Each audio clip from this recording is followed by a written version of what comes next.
Quel est le danger? Il y a un grand danger. J'ai entendu quelqu'un dans le monde invisible qui a dit, mais même si on adore Jésus, c'est vrai que Jésus doit adorer le Père, mais même si on adore Jésus, c'est pas mauvais, non, c'est mauvais. Quand tu es aveugle, que quelqu'un te conduit, qui dit saute là, il faut sauter. Mais d'habitude, je marche, non? Oui, mais là, je dis de sauter. C'est toi tu es aveugle, c'est moi je vois. Jésus voit que nous. Quand il dit de ne pas adorer le Fils, d'adorer le Père, il sait pourquoi. Clair. Premièrement, adorer le Père est obligatoire. Parce que dans Jean chapitre 14, Jésus même dit, je ne fais rien de moi-même, mais tout ce que je fais, c'est le Père qui le fait. Donc Jésus, étant le Fils, obéit au Père et dit, rendez à César ce qui est à César et à Dieu ce qui est à Dieu. Si Jésus dit d'adorer le Père, celui qui adore le Fils devient un idolâtre. Waouh. Oh mon Dieu, est-ce que vous... C'est de l'idolâtrie. De l'idolâtrie? Oui. Waouh. Comment? Pourquoi? Mais c'est de l'idolâtrie déjà premièrement parce que l'idolâtrie, c'est d'adorer quelqu'un d'autre que celui que ton Dieu dit d'adorer. Tu n'auras pas d'autre Dieu devant ma face. Tu n'adoreras personne d'autre. Donc si Jésus dit d'adorer le Père, Jésus devient comme quelqu'un d'autre. Deuxièmement, le péché, c'est de faire ce que Dieu te dit de ne pas faire. Si Dieu dit de ne pas courir, que tu cours, tu as péché. Or, les pécheurs iront à l'enfer. Jésus dit, adorer le Père. Donc, tu fais le contraire, tu es désobéissant. Tu rentres dans le cycle de la désobéissance. Tu n'es pas censé tout savoir, mais tu es censé obéir à tout. Tu peux dire, je ne comprends pas pourquoi on ne peut pas adorer le Fils. Pourquoi Jésus dit d'adorer seulement le Père? Peut-être qu'il ne t'a pas expliqué. Moi, j'ai l'explication. Mais même quand tu n'as pas l'explication, tu dois obéir. C'est comme si tu suis un maître. Le maître dit, à partir de là, on court. Tu dis, mais pourquoi on court? D'habitude, on marchait, non? Il dit, je dis là, qu'on va sortir net là. Cours, hein? Tu dis, ah, maître, explique-moi, s'il te plaît. Quand vous allez sortir net, le maître même en train de courir. Toi, parce qu'on ne t'a pas expliqué, tu as arrêté. C'est qui ne t'a pas expliqué là? Tu vas vivre ça. Tu vas vivre ça. Si Jésus dit d'adorer le Père, il sait pourquoi. Parce que, troisièmement, Jésus sait, et le Père sait, que les temps qui arrivent, il y aura un faux fils. Un faux Jésus qui va rentrer dans l'église. Qui veut la place du Père. 2 Thessaloniciens 2, à partir du verset 1. Car il est rentré un fils qu'on appelle le fils de perdition qui est assis dans les temples, se faisant passer lui-même pour le Père. Mais Dieu connaît l'avenir. Pour nous éviter certains pièges de Satan, le Fils même a donné gloire au Père. Il dit, donnez la gloire au Père. Laissez le Fils. Vous ne voulez pas. Bon, on va vous obliger. Non. Ce message n'est adressé qu'à ceux qui cherchent l'obéissance au vrai Dieu.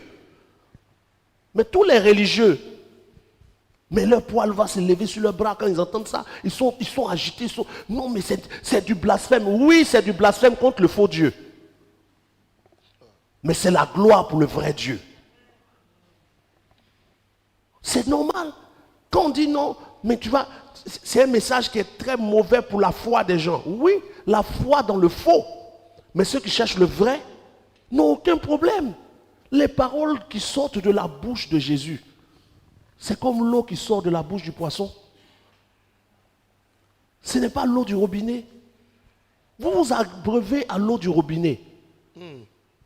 Oh, il y a de l'eau qui sort de la bouche du poisson lui-même. Si vous voulez l'eau qui vient de la présence du poisson, c'est l'eau qui sort de sa bouche. Vous voulez la parole qui sort de Dieu, c'est la parole qui sort de la bouche de Jésus directement.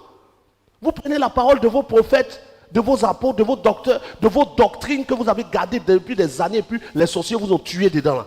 Vous êtes dedans. On prend la parole du Fils. Car personne ne connaît le Fils si ce n'est le Père. ça. De même, personne ne connaît le Père si ce n'est le Fils et celui à qui le Fils l'a révélé. Qui connaît le Père plus que Jésus? Aïe, mais Jésus même qui connaît le Père, il dit, hey, adorez le Père en esprit et en vérité. Toutes les chansons sur terre aujourd'hui sont des chansons à qui? Jésus. À Jésus. Mais c'est une déformation de la vraie parole. Mais on explique. Prends le temps de vérifier. Tu vas te rendre compte que beaucoup d'hommes de Dieu prêchent n'importe quoi. Comment le chemin qui mène au ciel peut être emprunté par peu de personnes et le chemin de l'enfer, large est le chemin. Parce que tous ceux qui sont censés apporter le ciel sont en train de nous apporter l'enfer. Le message que les gens prêchent n'est pas écrit. On a blâmé l'église catholique. Comment vous pouvez prier Marie, mais vous priez Jésus? Où est l'exemple? Montrez un exemple dans la Bible de quelqu'un qui a prié Jésus. Ça n'existe pas. Dans toute la Bible, ça n'existe pas. Montrez un exemple de quelqu'un qui est en train d'adorer Jésus. Ne me dis pas les mages. Parce que les mages à sa naissance, c'est des féticheurs. Eux, ils lisent les étoiles.